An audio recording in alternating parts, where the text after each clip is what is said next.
বিয়ে কাদের করা জায়েজ আর কাদেরকে করা না জায়েজ?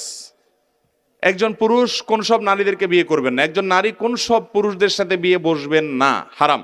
এ সম্পর্কে সূরা নিসার 23 নম্বর আয়াতে আল্লাহ রাব্বুল আলামিন 14 জনের একটা তালিকা দিয়েছেন। এর মধ্যে প্রথম হলেন মা। একজন পুরুষ তার মায়ের সঙ্গে বিয়ে বন্ধনে আবদ্ধ হতে পারবেন না। দ্বিতীয় হলো বোন, তৃতীয় হলো কন্যা, চতুর্থ হলো খালা, এরপর হলো ফুফু, এরপর হলো ভাতিজি, তারপর হলো ভাগ্নি, তারপর হলো শাশুড়ি, তারপর হলো পুত্রবধূ, এরপর হলো নিজের স্ত্রী, যিনি যার সঙ্গে তিনি সংসার করেন, শারীরিক সম্পর্ক করেছেন, এই স্ত্রীর অন্য ঘরের কোনো কন্যা যদি থাকে তাকে বিয়ে করা যাবে না। ঠিক একইভাবে কোনো মহিলাকে আপনি বিয়ে করেছেন, তার বোনকে এই মহিলা স্ত্রী থাকাকালীন একসাথে দুই বোনকে বিয়ে করতে পারবেন না। এই মহিলার সাথে তালাক হয়ে গেছে, মারা গেছে, তখন করতে পারবেন।